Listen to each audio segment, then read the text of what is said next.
बघूयात 100% बातम्या। काँग्रेसचे नेते राहुल गांधी यांना मोठा झटका बसलाय। राहुल गांधींची खासदारकी रद्द करण्याचा निर्णय लोकसभा अध्यक्षांनी घेतलाय। सर्वोच्च न्यायालयाच्या 10 जुलै 2013च्या निकालानुसार हा निर्णय घेण्यात आलाय। देशाच्या आवाजासाठी लढत असून कोणतीही किंमत मोजायला तयार असल्याचं राहुल गांधी म्हणाले। देशातील कोणत्याही सक्षम न्यायालयानं कुणाही लोकप्रतिनिधीला किमान 2 वर्षे किंवा त्यापेक्षा जास्त वर्षांची शिक्षा सुनावल्यावर त्याचं संसद सदस्यत्व त्या क्षणी रद्द होईल असा निर्देश सर्वोच्च न्यायालयाने दिले होते। त्याचाच आधार घेत लोकसभा अध्यक्ष ओम बिर्ला यांनी राहुल गांधींची खासदारकी रद्द केली आहे। मोदी अण्णावाविषयी 2019 मध्ये कर्नाटकच्या कोलार इथल्या सभेत वक्तव्याप्रकरणी दाखल करण्यात आलेल्या मानहानीच्या खटल्यात दोषी ठरल्यानंतर राहुल गांधी यांना सुरत सत्र न्यायालयानं 2 वर्षांची शिक्षा सुनावली होती। त्यानंतर आता राहुल गांधी यांच्यावर लोकसभा अध्यक्षांकडून अपात्रतेची कारवाई करण्यात आली आहे। या कारवाईनंतर काँग्रेसनं मोदी सरकार पर हल्लाबोल किया है। जनता के हकूक के लिए लड़ने वालों का मुंह बंद करने के लिए उनको सदन से बाहर डाला गया। त्यातला करता करवता कोण आहे हे सुरत कोर्टाचा निकाल आल्या वेळेलाच कळलं होतं। गेल्या काही दिवसांपासून राहुल गांधी आणि काँग्रेसनं मोदी सरकार विरोधात आक्रमक पवित्रा घेतला। त्यामुळे राहुल गांधींवर ही कारवाई करण्यात आल्याचा आरोप काँग्रेसकडून करण्यात येतोय। त्यामुळे आगामी काळात यावरून भाजप काँग्रेसमध्ये राजकीय संघर्ष पेटण्याची शक्यता वर्तवली जाते। राहुल गांधींची खासदारकी रद्द झाल्यानंतर विरोधी पक्ष एकत्र आल्याचं पाहायला मिळतंय। विरोधी पक्षाच्या नेत्यांनी या कारवाईचा निषेध केला। या निमित्तानं विरोधकांनी एक सुरात मोदी सरकार आणि भाजपवर निशाणा साधला। राहुल गांधींची खासदारकी रद्द झाल्यानंतर उद्धव ठाकरेंनी ट्विट करून प्रतिक्रिया दिली आहे। चोराला चोर म्हणणं आपल्या देशात गुन्हा ठरलाय अशा शब्दात उद्धव ठाकरेंनी मोदी सरकारवर हल्लाबोल केलाय। राहुल गांधी यांची खासदारकी रद्द करण्याचा निर्णय लोकसभा अध्यक्षांनी घेतल्यानंतर उद्धव ठाकरेंनी ट्विट करत भाजप मोदी सरकारवर घणाघात चढवलाय। तसंच लढाईला दिशा द्यावी लागेल असं म्हणत उद्धव ठाकरेंनी विरोधकांना एकजुटीचं आवाहन केलंय। तर विरोधी पक्षनेते अजित पवार यांनी घटनेचा संदर्भ इंदिरा गांधी यांच्याशी जोडत भाजपला इशारा दिलाय। असंच इंदिराजींच्या बाबतीमध्ये थोडंसं वेगळ्या पद्धतीनं त्यावेळेस सरकार वागलं। लोकसभा सचिवालय हा एक फ्रॉड आहे। तृणमूल काँग्रेसच्या नेत्या आणि पश्चिम बंगालच्या मुख्यमंत्री ममता बॅनर्जी यांनीही राहुल गांधींवरच्या कारवाईनंतर मोदी सरकारवर निशाणा साधलाय। पंतप्रधान मोदींच्या न्यू इंडियामध्ये विरोधक भाजपच्या निशाण्यावर असल्याची घणाघाती टीका ममतानी केली आहे। तर अखिलेश यादव यांनीही मोदी सरकारला लक्ष्य केलंय। काही दिवसांपूर्वी वेगळी वाट धरलेल्या नेत्यांनीही राहुल गांधींना पाठिंबा देत विरोधकांची एकजूट दाखवली आहे। त्यामुळे विरोधकांची एकजूट कायम राहिल्यास 2024ला संघर्ष अटळ आहे। सुरत कोर्टानं राहुल गांधींना 2 वर्षांची शिक्षा सुनावल्यानंतर देशभरात काँग्रेस कार्यकर्ते अतिशय आक्रमक झाले। त्यातच राहुल गांधी यांची खासदारकी रद्द झाल्यानंतर काँग्रेस कार्यकर्त्यांचा संताप झाला। दुसरीकडे भाजपने राहुल गांधींविरोधात आक्रमक पवित्रा घेतलाय। त्यामुळे काँग्रेस विरुद्ध भाजप संघर्ष पेटण्याची शक्यता आहे। राहुल गांधी यांची खासदारकी रद्द झाल्यानंतर देशभरात काँग्रेसचे कार्यकर्ते रस्त्यावर उतरलेत। गल्लीपासून दिल्लीपर्यंत काँग्रेसच्या कार्यकर्त्यांनी आंदोलन करत राहुल गांधींची खासदारकी रद्द करण्याच्या निर्णयाचा निषेध केलाय। महाराष्ट्रातही विविध भागात काँग्रेस कार्यकर्त्यांनी आंदोलन करत भाजप आणि केंद्र सरकारचा निषेध करत घोषणाबाजी केली। दुसरीकडे भाजपनेही राहुल गांधींविरोधात आंदोलन सुरू केले आहे। पंतप्रधान मोदींबाबत आक्षेपार्ह वक्तव्य केल्याप्रकरणी राहुल गांधींविरोधात आंदोलन करण्यात आलं। तसंच शनिवारी राज्यभरात राहुल गांधींविरोधात आंदोलनाचा इशारा भाजपनं दिलाय। पूरे महाराष्ट्र में हम आंदोलन और आक्रामक आंदोलन करने वाले हैं। वो राहुल गांधी जी माफी मांगे इसका करना। आता राहुल गांधींच्या मुद्द्यावरून देशभरात काँग्रेस आणि भाजपमध्ये संघर्ष तापण्याची शक्यता आहे। काँग्रेसचे नेते राहुल गांधींबाबतचे प्रकरणाचे पडसाद विधिमंडळात सुद्धा आज उमटले। सत्ताधारी आणि विरोधकांमध्ये यावरून जोरदार खडाजंगी झाली। विधानसभेत यावरून जोरदार गदारोळ झाल्याचं सुद्धा पाहायला मिळालं। राहुल गांधींनी सावरकरांवर केलेल्या वक्तव्याचे पडसाद विधानसभेत सुद्धा उमटले। सत्ताधाऱ्यांनी गुरुवारी राहुल गांधींच्या प्रतिकात्मक प्रतिमेला जोडे मारो आंदोलन केलं। या सदस्यांवर कारवाईच्या मागणीसाठी काँग्रेस आमदार आक्रमक झाले। यावरून सत्ताधाऱ्यांनी विरोधकांमध्ये जोरदार खडाजंगी झाली। राहुल गांधींविरोधात असं आंदोलन चालत नाही, तर मग पंतप्रधान मोदींबाबत आक्षेपार्ह वक्तव्य केली जाऊ नये असं मत सत्ताधाऱ्यांनी व्यक्त केलं। त्यावरून गदारोळ झाला। हे कुठले? अरे या देशभक्ती आणि राष्ट्रभक्ती ज्यांच्या नसा नसात भरले, तुम्ही त्यांचा अपमान करता ना, हे बिलकुल चालणार नाही। कारवाई सगळ्यांवर समान झाली पाहिजे। कधी घडलं नव्हतं अशा प्रकारचं काल घडलं, ते पुन्हा घडू नये याकरता अशी कारवाई तुम्ही कठोर कारवाई करायला निघाल्यानंतर माननीय मुख्यमंत्र्यांनी जी मांडणी केलेली आहे ती त्याला धरून नाही। राहुल गांधींच्या मुद्द्यावरून सभागृहात जोरदार गदारोळ झाला। त्यात राहुल गांधींची खासदारकी रद्द केल्याचे पडसाद सभागृहात उमटले असून विरोधी पक्षाच्या आमदारांनी सभात्याग केला।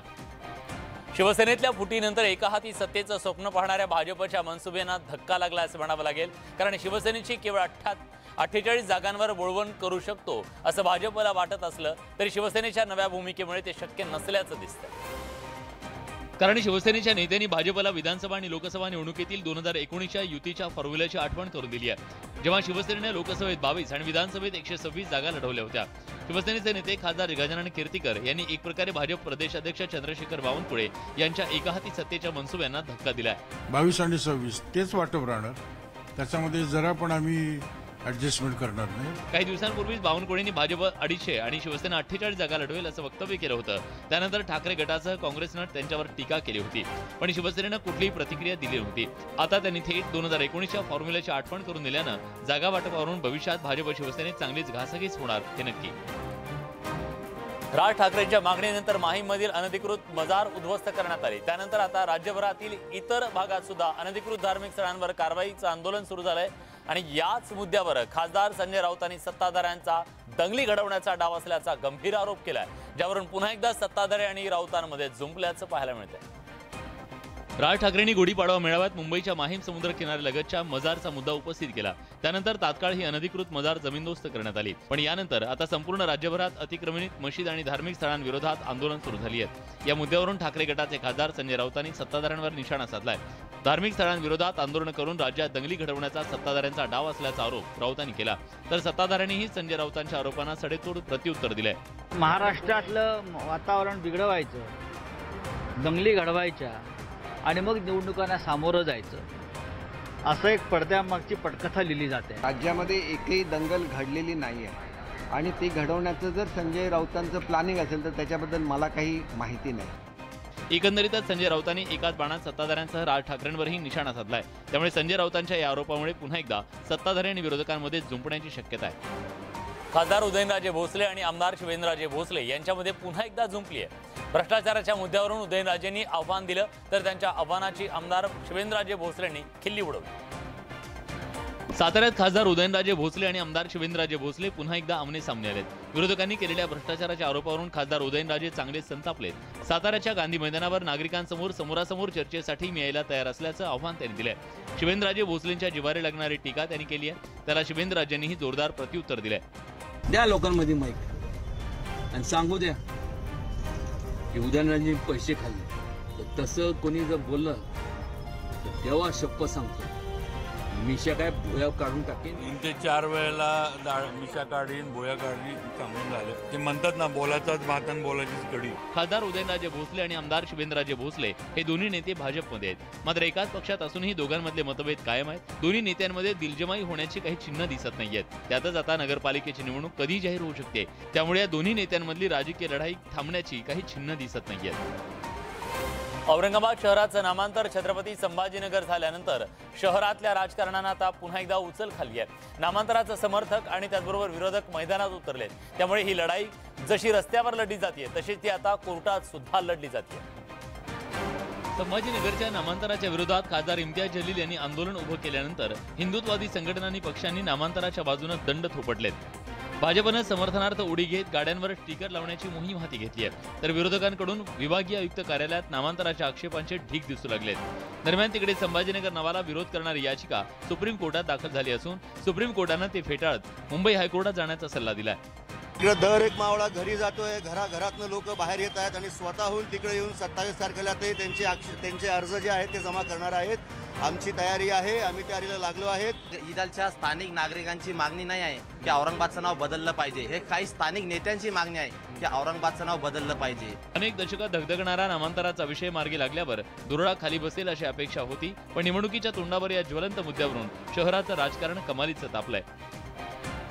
राज्यात पुन्हा एकदा अवकाळीचा इशारा देण्यात आलाय. येत्या 27 मार्चपर्यंत राज्यात पुन्हा एकदा अवकाळीचा अंदाज हवामान विभागानं वर्तवलाय. त्यामुळे शेतकऱ्यांच्या समोरची चिंता पुन्हा एकदा वाढली आहे.